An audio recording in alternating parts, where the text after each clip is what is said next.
Hello, you're watching RT with me, Kevin Owen. We're very pleased to say today that we're joined by the President of the Russian Federation, Vladimir Putin. We're very pleased because this is his first major interview since his inauguration, and he's granted it to us. So, Mr. President, thank you very much for making the time to talk to us. What I want to talk about, first of all, is the ongoing, at the moment, APEC summit. You'll be going there very shortly in Vladivostok. Of course, it's the first time that Russia has held it, a prestigious event.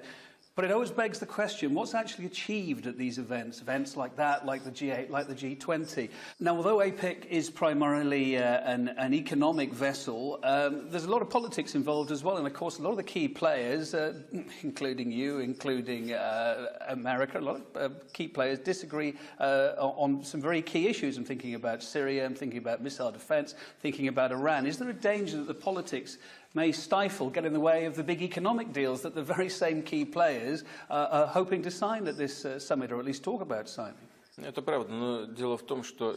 is true, but in fact, and you've just said it yourself, APEC was originally conceived as a forum for discussing economic issues. And as this year's host country, we also intend to focus on economic and socio-economic challenges. APEC was originally established with the overall objective of liberalizing the global economy, and we intend to make this the key issue on the agenda in Vladivostok. When I invited our counterparts 5 years ago to meet in the Russian Federation, my rationale was to acknowledge the importance of this area for Russia, given that 2/3 of Russia's territory is located in Asia, and yet the bulk of our foreign trade, more than 50%, is with Europe, whereas Asia only accounts for 24%. Meanwhile, Asia is developing rapidly and intensively. You and I know it, and everybody knows it. Therefore, we are planning to focus primarily on economic challenges, transport, global food security, and the task of liberalizing the global economy. It's a well-known fact that the past year has seen a dramatic increase in the number of people affected by starvation, which has grown by 200 million. This means that 1 billion people worldwide are currently suffering from food shortages or famine.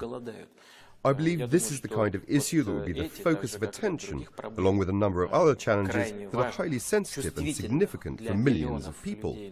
As far as Syria and other hotspots are concerned, issues that are currently in the limelight, we will certainly address them in our deliberations at the forum, in bilateral discussions or otherwise. They won't be overlooked. Do you think there should be more practical outcomes, though? Is it too much of a talking shop, of events like APEC? You know, I attended the G20 meeting in Mexico just recently. As a rule, such meetings are pre-arranged and pre-discussed by our aides and ministers and high-ranking experts. And still, there are certain issues that eventually come into focus for the heads of state attending. That's how it was in Mexico. I was very interested to follow the discussions and look at conflicting opinions, and I participated in some of those discussions. I think the coming forum will see just as many debates, but it's only through this kind of meticulous hard work, year after year and quarter after quarter, if not day by day, if you excuse my officialese, that we can eventually arrive at acceptable solutions to sensitive issues such as, say, liberalizing trade, because this is an issue that affects millions of people. You know, the issues debated within the framework of the World Trade Organization and the coming APEC summit are so immensely important for us, partly because Russia is now a full member of the WTO. We have also established a customs union and a common economic space in the post-Soviet territory, jointly with Belarus and Kazakhstan. Dialogue is very important for us so that we can explain to our partners and help them realize how this kind of association in the post-Soviet area could be beneficial and helpful, especially since the vehicles I've mentioned have been established based on WTO principles. Okay, thanks for explaining that. We're going to come back to APEC a little bit later, if we may. But you touched on another big subject in the headlines, the horrendous events that have been unfolding in Syria over the last 18 months. Now, Russia's position has been steadfast all the way along the line here. You've said there should be no foreign intervention, and it should be the Syrian people who do the deciding, and it should be done through diplomacy. However, that's a great idea, but day in, day out, innocent lives are being lost on both sides. Is it time for something more than talking? Should Russia be reassessing its position maybe now? How come Russia is the only one which is expected to revise its stance?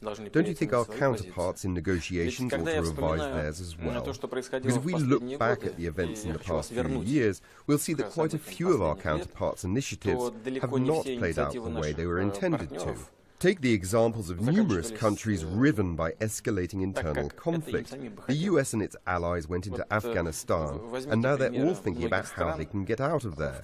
If there's anything on the table, it's the issue of assisting them in withdrawing their troops and hardware from Afghanistan through our transit routes. Now, are you sure the situation there will be stable for decades to come? So far, no one can be confident about it. And look at what's going on in Arab countries. There have been notable developments in Egypt, Libya, Tunisia, Yemen, and other places. Would you say that order and prosperity have been totally ensured for these nations? And what's going on in Iraq? In Libya, there are armed clashes still raging among the country's various tribes. I won't even mention the way the country had its regime changed. This is a separate topic. What concerns us, and what I want to emphasize once again, is the current hostilities in Syria. But at the same time, we are just as concerned about the possible consequences of certain decisions, should they be taken. In our opinion, the most important task today is ending the violence. We must urge all the warring parties, including the government and the so-called rebels, the armed opposition, to sit down at the negotiating table and decide on a future that would guarantee security for all stakeholders in Syria. Only then should they get down to any practical measures regarding the country's future governance system. We realize that this country needs a change, but this doesn't mean that change should come with bloodshed. Okay, well, given the facts regarding Syria that you see on the table now, what is the next step there? What do you realistically think is going to happen next? We told our partners we would like to sit down together at the negotiating table in Geneva, and when we did, together we charted a roadmap for further action that could help bring peace to Syria and channel developments down a more constructive path. We received almost unanimous support and shared the talks' results with the Syrian government. But then the rebels actually refused to recognize those decisions, and many of the negotiating parties have also quietly backed down. I believe that the first thing to do is to stop shipping arms into the war zone, which is still going on. We should stop trying to impose unacceptable solutions on either side, because it is a dead end. That's what we should do. It's that simple. Luckily, we generally enjoy friendly relations with the Arab world, but we would like to stay away from Islamic sectarian conflict or interfere in a showdown involving the Sunnis, the Shia, the Alawis, and so on. We treat everyone with equal respect. We also get on well with Saudi Arabia and other countries. I have cultivated a warm personal relationship with the custodian of 2 Islamic shrines. The only underlying motive behind our stance is the desire to create a favorable environment for the situation to develop positively in years to come. What are your thoughts about the United Nations and the way the United Nations has reacted, particularly in Syria? There's been criticism that it's failed to deliver a unified front, if you like, and it's become more of a figurehead organisation. Do you share that view? Quite the contrary, I would say. My take on the issue is the absolute opposite of what you have just said. If the United Nations and the Security Council had indeed turned into a mere rubber stamping tool for any one of the member states, it would have ceased to exist, just like the League of Nations did. But the reality is that the Security Council and the UN are meant to be a tool for compromise. Seeking to achieve it is a long and complex process, but only hard work can yield us fruit. Understood. Mr. President, another question I'd like to ask you. A number of Western and Arab nations have been covertly, to start with, supporting the FSA, the Free Syrian Army. Indeed, some of them are doing it openly now. Of course, the catch here is that the FSA is suspected of hiring in known al-Qaeda fighters amongst their ranks. So the twist in this tale is that a lot of those countries are actually sponsoring terrorism, if you like, in Syria, countries that have suffered from terrible terrorism themselves. Is that a fair assessment? You know, when someone aspires to attain an end they see as optimal, any means will do. As a rule, they will try and do that by hook or by crook, and hardly ever think of the consequences. That was the case during the war in Afghanistan, when the Soviet Union invaded in 1979. At that time, our present partners supported a rebel movement there and basically gave rise to Al-Qaeda, which later backfired on the United States itself. Today, some want to use militants from Al-Qaeda or some other organizations with equally radical views to accomplish their goals in Syria. This policy is dangerous and very short-sighted. In that case, one should unlock Guantanamo, arm all of its inmates and bring them to Syria to do the fighting. They're practically the same kind of people. But what we should bear in mind is that one day these people will get back at their former captors. On the other hand, these same people should bear in mind that they will eventually end up in a new prison, very much like the one off the Cuban shore. I would like to emphasize that this policy is very short-sighted and is fraught with dire consequences. I'd like to broaden it out a little bit now, a little bit wider from Syria. You touched on it yourself, sir. Syria's in the middle of a civil war. We've seen conflicts in Bahrain and in Saudi Arabia. Okay, things are a bit calmer in Egypt, Libya and Tunisia. You mentioned it just now. But standing back from it, overall, all the troubles we've seen in the Middle East, all the turmoil there, has it been at all for the good or for the bad? Where's it put that region now? You know, we can discuss this into the small hours and still run out of time. For me, it's clear these events have a historic logic. The leaders of these countries have obviously overlooked the need for change and missed ongoing trends at home and abroad. So they failed to produce the reforms which would have saved the day. All these events logically stem from this background. Whether this is a blessing or a curse, with many negative implications, is now too early to say. In any case, the lack of a civilized approach, the high level of violence, has so far stood in the way of any sustainable political structures which would help solve economic and social problems in societies hit by those events. This is what causes a lot of concern for the future, because the people in those countries, who have had enough of their previous regimes, clearly expect the new governments to begin with tackling their social and economic problems in a competent way. But with no political stability, these problems cannot be solved.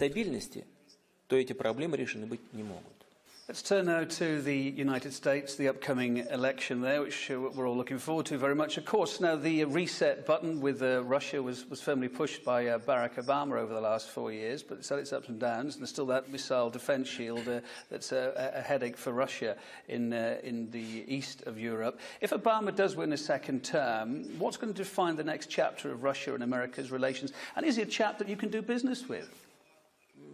I believe that over the last 4 years, Presidents Obama and Medvedev have made a lot of progress in strengthening Russia-US relations. We have signed the New START Treaty, and backed by the US, Russia has become a fully fledged member of the World Trade Organization. There are more reasons to be optimistic about our bilateral relations, our strengthened cooperation in combating terrorism and organized crime, in the non-proliferation of weapons of mass destruction, and in other areas. In other words, we have accumulated quite a lot of positive experience.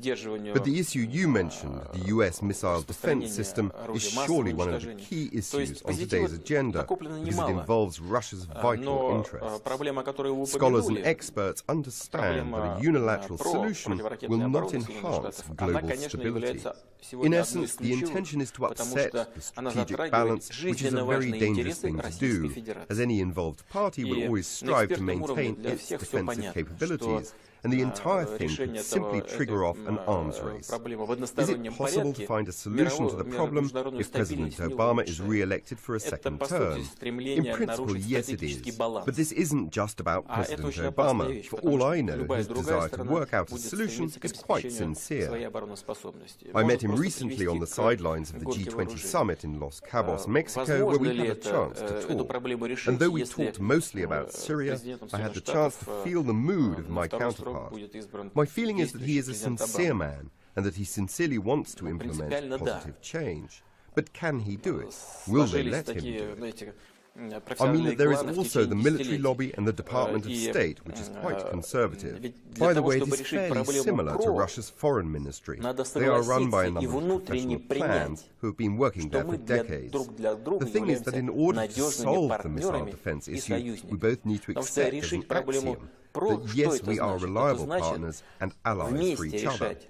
Let's imagine for a second we have a solution that means from now on we jointly assess missile threats and control this defense system together. This is a highly sensitive area of national defense. I am not sure that our partners are ready for this kind of cooperation. Is there anything that Russia can do to try and meet in the middle, to give a bit of ground? We did what we could. We said, let's do it together. Our partners are so far refusing to go along, but what else can we do? We can maintain dialogue. That's exactly what we will be doing. But naturally, as our American partners proceed with developing their own missile defense, we shall have to think how we can defend ourselves and preserve the strategic balance. By the way, America's European allies, who also happen to be Russia's partners, have nothing to do with it. I believe that as a European national, you should understand it. This is a purely American missile defense system, and a strategic one at that, with its European elements pushed to the periphery. You see, Europe, just like Russia, is not allowed to take part in either assessing missile threats or controlling the system. Our original proposal was to develop it as a three-party solution, but our partners have not agreed to that.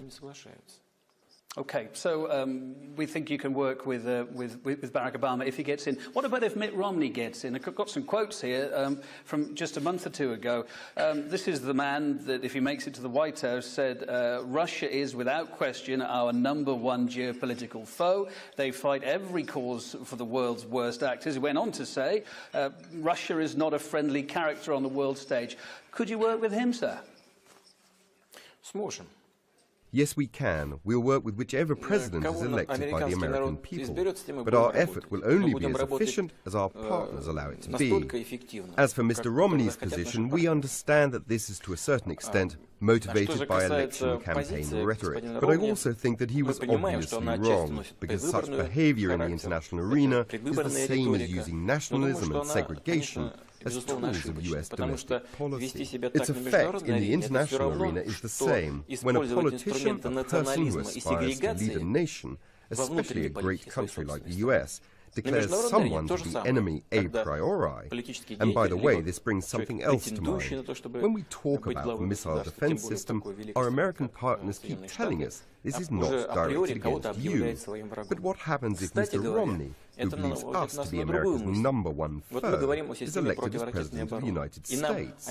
In that case, the missile defense system will definitely be directed against Russia, as it is technologically configured exactly for this purpose. And you also have to think about its strategic character. It's built not for a year or even a decade, and the chances that a man with Romney's views could come to power are quite high. So what are we supposed to do to ensure our security? I'd like to talk about the latest developments in the Magnitsky case for a moment now. Both the US and Britain most recently, are working on this list of high-ranking Russian officials, Russian citizens that they say are responsible for his death. He was a high-ranking finance lawyer who died in a Russian jail, to explain to our viewers. Why is there still such a perception abroad that justice wasn't dealt here in Russia, that the people responsible for it hadn't been dealt with properly? Why does this keep rumbling on? You see, there are people who need an enemy. They are looking for an opponent to fight against. Do you know how many people die while in prison in those countries which have condemned Russia? The numbers are huge. Look at the US that came up with the so-called Magnitsky list. As you know, there is no death penalty in Russia, while the US still keeps it on the books. Anyone, including women, can be executed. At the same time, all civilized societies know that judicial errors can occur in capital punishment cases, even when people plead guilty. It turns out later on that the convict did not commit the crime. But that's one thing. More importantly, I think, only God has the right to take life away. But I don't want to go too much into that right now. There's a lot of philosophy in it. But with that in mind, we could have come up with our own blacklist, and more than one, of people who use the death penalty in other countries, but we choose not to do it. As for Mr. Magnitsky, it's certainly a great tragedy that he died in prison, and there certainly must be a thorough investigation. If someone is found guilty, they must be punished. But what I want to emphasize is that there is absolutely no political context in this case. It is a tragedy, but it is only to do with crime and legal procedure, not politics, no more than that. Still, someone's looking to spoil relations with Russia. They have banned some Russian officials who are allegedly involved in the death of Mr. Magnitsky from entering their country. Of course, I do regret his death, and I offer my condolences to his family. But what should Russia do in such cases? Take appropriate steps and similarly list officials of the country that introduces such measures against Russia, like that. And to make it perfectly clear, this case won't be re-examined by Russia. Which case? What needs to be retried? We must only find out whether someone's guilty of his death or not. And if someone's guilty and responsible for the death in some way, that person should be held accountable. That's it. Again, there is no politics behind it. It's the job of the law enforcement professionals to look into it. And of course, the Russian authorities are going to do that. The prosecutor's office is working on it now. Okay, and I'd like to talk about the trial and jailing of Pussy Riot, that punk group band. There's been much criticism that the sentence handed down was too strong, was too much, and the whole case was just made too big a deal of. In fact, it actually backfired, and it's brought more people to their cause with the publicity. With hindsight, so it was a beautiful thing, but with hindsight, do you think that the case could have been handled differently? Could you please translate the name of the band into Russian? Pussy Riot, the punk band. I don't know what you call them in Russian, sir. Maybe you could tell me. Can you translate the first word into Russian? Or maybe it would sound too obscene. Yes, I think you wouldn't do it because it sounds too obscene, even in English. I actually thought it was referring to a cat, but maybe I'm missing a point here. But anyway, so do you think that the case was handled wrongly in any way? Could some lessons be learned? I know you understand it perfectly well. You don't need to pretend you don't get it. It's just because these people made everyone say their band's name too many times. It's obscene, but forget it. Here's what I would like to say. I have always felt that punishment should be proportionate to the offence. I am not in a position now, and would not like in any way to comment on the decision of a Russian court, but I would rather talk about the moral side of the story. First, in case you've never heard of it, a couple of years ago one of the band's members put up 3 effigies in one of Moscow's big supermarkets with a sign saying that Jews, gays and migrant workers should be driven out of Moscow. I think the authorities should have looked into their activities back then. After that, they staged an orgy in a public place. Of course, people are allowed to do whatever they want to do as long as it's legal. But this kind of conduct in a public place should not go unnoticed by the authorities. Then they uploaded the video of that orgy on the internet. You know, some fans of group sex say it's better than one-on-one, because like in any team, you don't need to hit the ball all the time.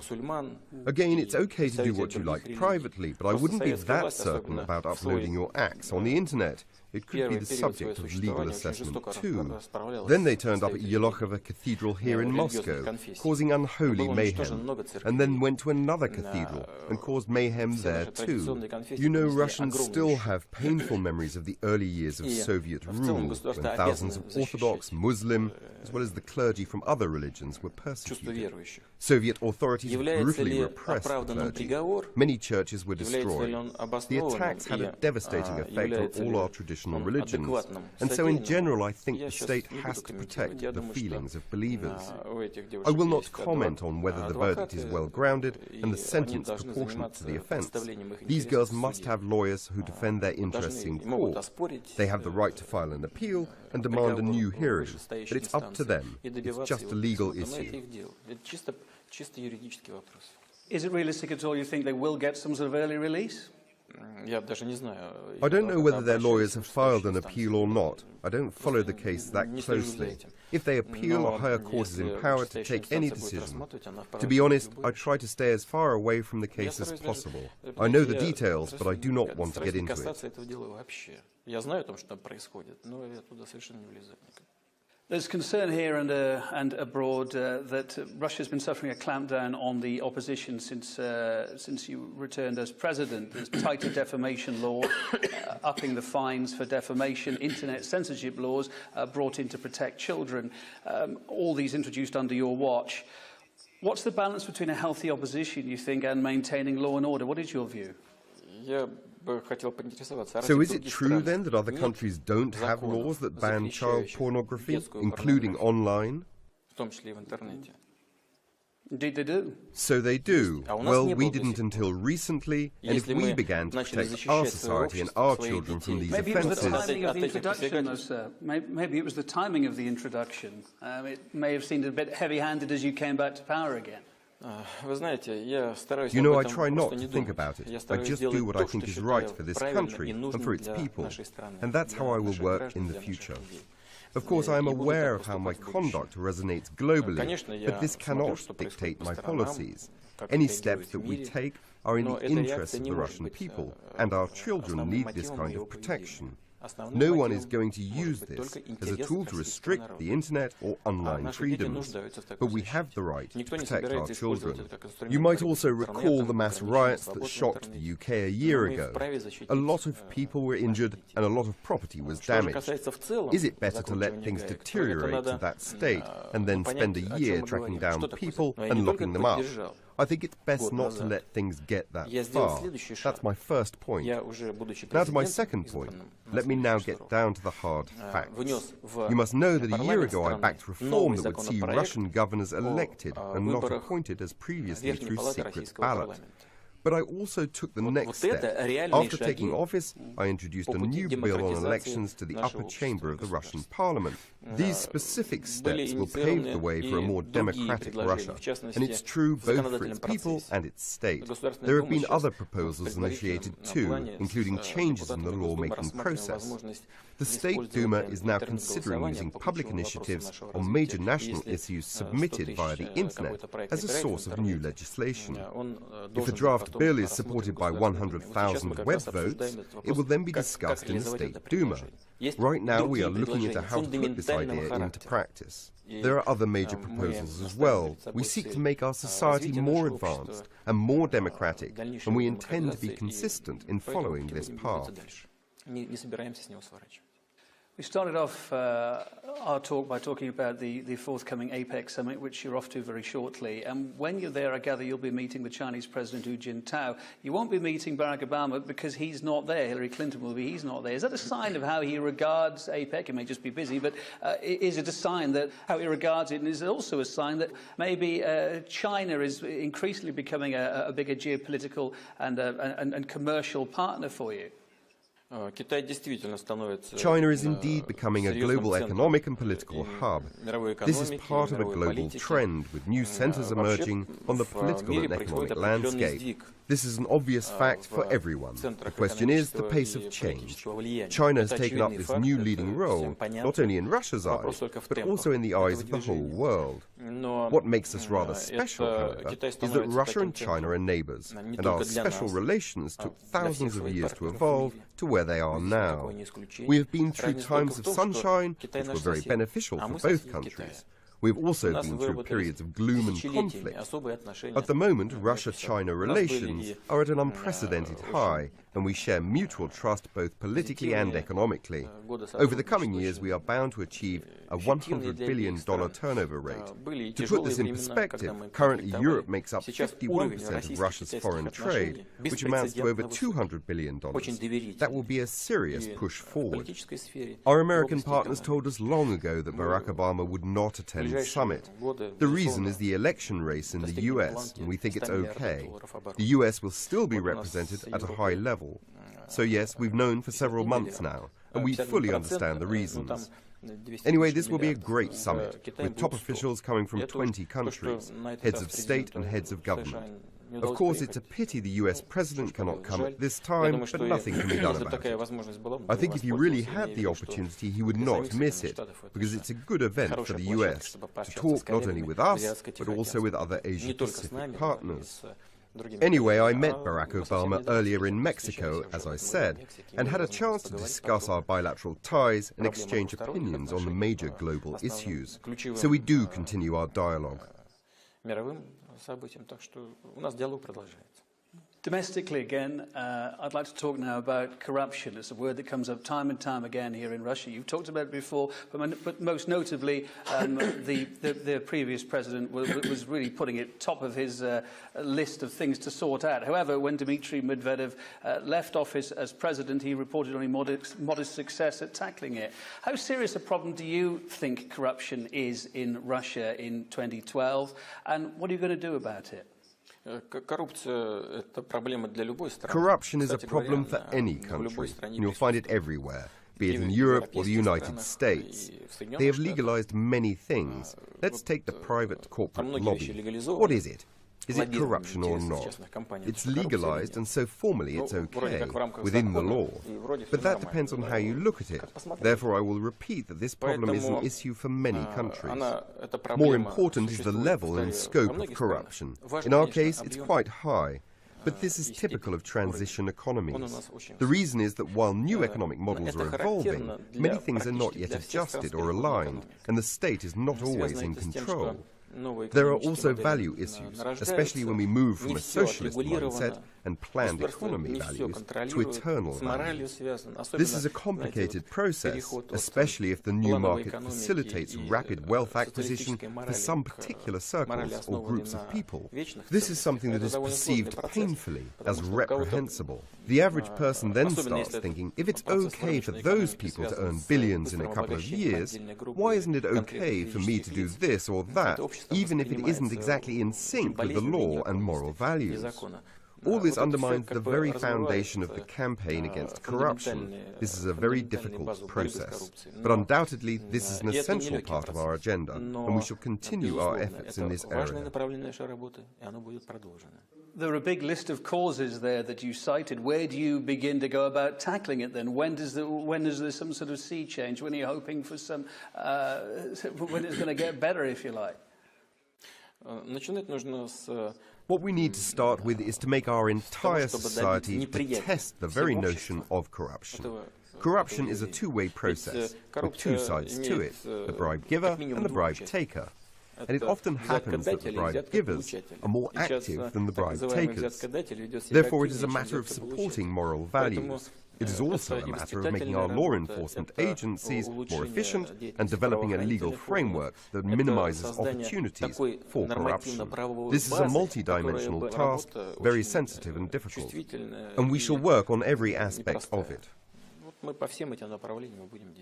Well, one of the practical ways that you're going about it is this new draft law to prevent government officials from having bank accounts and property abroad. I don't know what you think about that law, but it does beg the question, isn't it possible for somebody to use somebody else's bank account? How are you going to enforce it? Of course you could. This bill has not been passed yet. It's being reviewed by the State Duma. This naturally implies certain limitations for officials, because current legislation allows any Russian citizen to have a foreign bank account or property. Yet limitations may be introduced for some officials, especially at a high level. I don't see anything extraordinary about this, especially in view of today's realities. But the State Duma will have to present the rationale for their proposal and develop it into a detailed draft law. Overall, I believe this law has value and would assist the fight against corruption to a certain extent. Of course it will, because those people who are willing to commit themselves to serving their country and their people should be willing to agree to such terms. That if they want to have a bank account, it'll have to be a Russian bank account, or a Russian branch of a bank. Why not? Many overseas banks have branches in Russia. One can keep their accounts here. Why go to Austria or the United States to open an account? If you connect your fate to this country, be so kind as to make public your interests here, including financial interests. Do not hide your money anywhere. While we've got you with us, sir, I'd like to get your thoughts on the ongoing Julian Assange case in Britain. I'm sure you've been watching it, his legal battle with Britain and with a number of other countries as well, but equally his attempts to get asylum in Ecuador, which he's now got. He's held up in the Ecuadorian embassy. What's your opinion, though, about Britain's stance? At one point it was talking about revoking the embassy's diplomatic immunities. They could actually go in and get him. That kind of sounds a bit odd when, of course, you think as well that Russia has a number of suspects that Russia wants to talk to in Britain. It's a kind of topsy-turvy situation, isn't it? But they're given safe harbour in Britain. This certainly is an unsettling factor in our relations with the UK. I used to tell my previous counterparts and friends in the British government, not those holding office at the moment, that Britain happens to be harbouring certain individuals who have blood on their hands, having waged a real war on Russian territory and slaughtered people. I told them just imagine what it would be like if Russia were to harbour militants from, say, the Irish Republican Army. Not those negotiating and pursuing a compromise with the government these days, those are perfectly sane and sensible people, but those with a radical agenda. You know what I was told in response? That that's exactly what the Soviet Union used to do, aiding people like that. First of all, I'm a former Soviet Secret Service operative myself. I don't know whether the USSR used to aid this sort of people or not, simply because I never had anything to do with it. But even if we assume it did, that was back in the Cold War era. There has been a cardinal change in the settings. The Soviet Union is history, and what we have today is a new Russia. How can we allow ourselves to be dominated by our old phobias and outdated perceptions of international relations and the kind of relations between our nations? It's time to let them go. We are constantly lectured about how independent Britain's judiciary is. It makes its own decisions, and no one can influence it. But what about Julian Assange? They have ruled him to be extradited. What is that if it's not a self-evident example of a double standard? I won't make a definitive statement, but as far as I know, Ecuador has requested guarantees from the Swedish government that Sweden wouldn't hand Assange over to the United States. No guarantees have been forthcoming. At the very least, this suggests that we are looking at a politically motivated trial. Okay, we'll be following the developments there. And we talked about some of the problems that Russia faces. One of the long-term problems that Russia's been facing is the drugs trade, the import of drugs from Afghanistan. It's increased many-fold since NATO went in there over a decade ago. NATO troops are due out in 2014. What then? Does Russia have any hope that you can curb this huge drugs problem? So far, it's not being solved. We are constantly engaged in dialogue with our partners, including those nations who have troops deployed in Afghanistan. Yet the situation has not improved. Instead, it's deteriorated. The amount of drugs produced in Afghanistan has increased by 60% in the past year. By the way, I'm not sure about the exact figures, but some 90% of heroin peddled in the UK comes from Afghanistan. This is a common challenge and a common threat for us all.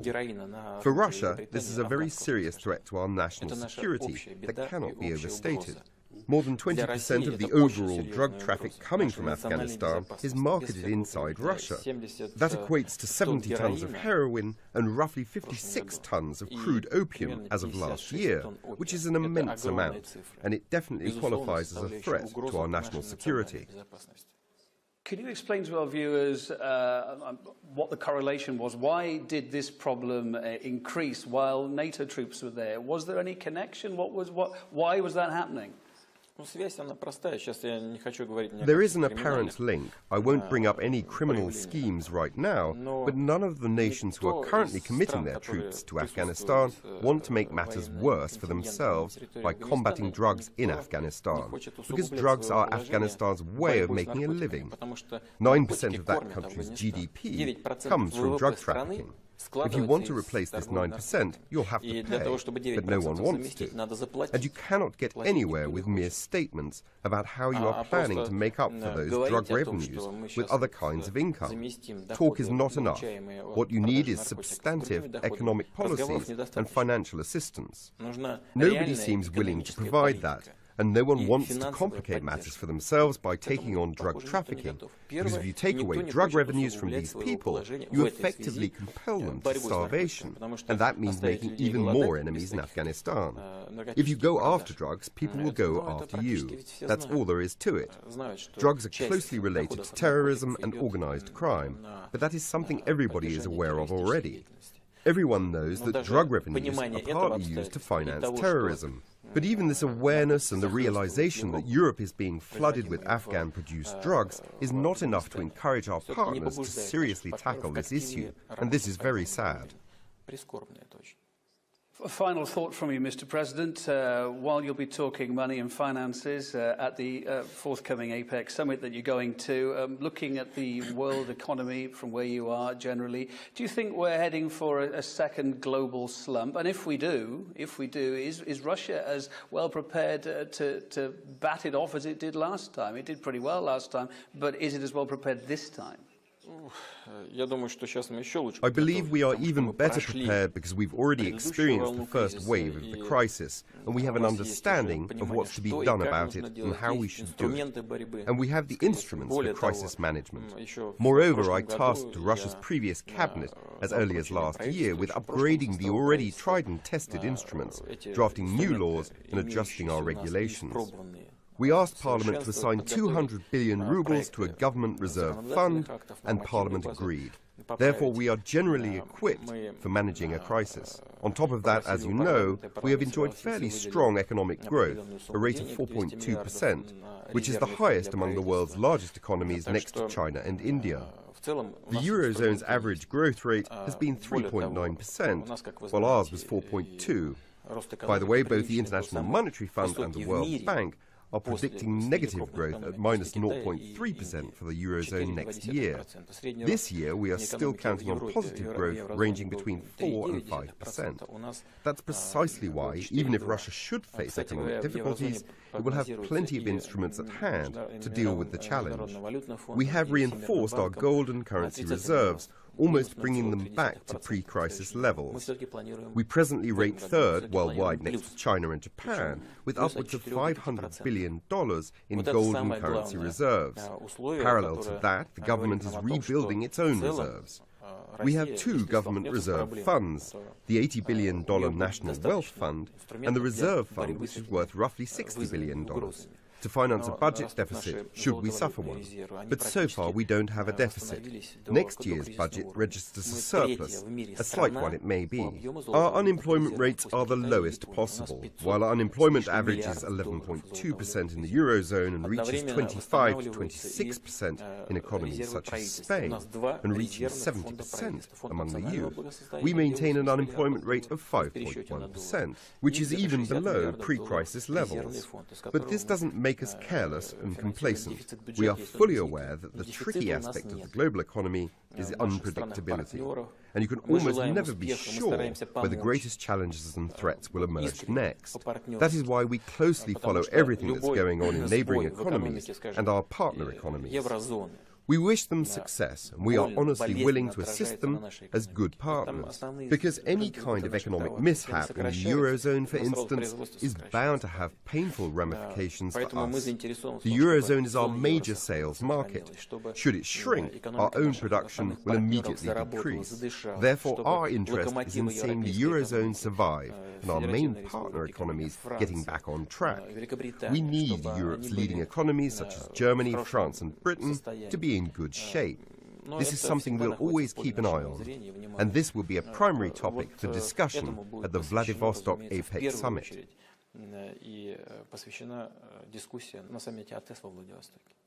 Well, we wish you all the very best. As President Vladimir Putin, thank you for talking to RT. Thank you very much. And it should be the Syrian people who do the deciding, and it should be done through diplomacy. However, that's a great idea, but day in, day out, innocent lives are being lost on both sides. Is it time for something more than talking? Should Russia be reassessing its position maybe now? How come Russia is the only one which is expected to revise its stance? Don't you think our counterparts in negotiations ought to revise theirs as well? Because if we look back at the events in the past few years, we'll see that quite a few of our counterparts' initiatives have not played out the way they were intended to. Take the examples of numerous countries riven by escalating internal conflict. The US and its allies went into Afghanistan, and now they're all thinking about how they can get out of there. If there's anything on the table, it's the issue of assisting them in withdrawing their troops and hardware from Afghanistan through our transit routes. Now, are you sure the situation there will be stable for decades to come? So far, no one can be confident about it. And look at what's going on in Arab countries. There have been notable developments in Egypt, Libya, Tunisia, Yemen, and other places. Would you say that order and prosperity have been totally ensured for these nations? And what's going on in Iraq? In Libya, there are armed clashes still raging among the country's various tribes. I won't even mention the way the country had its regime changed. This is a separate topic. What concerns us, and what I want to emphasize once again, is the current hostilities in Syria. But at the Hello, you're watching RT with me, Kevin Owen. We're very pleased to say today that we're joined by the President of the Russian Federation, Vladimir Putin. We're very pleased because this is his first major interview since his inauguration, and he's granted it to us. So, Mr. President, thank you very much for making the time to talk to us.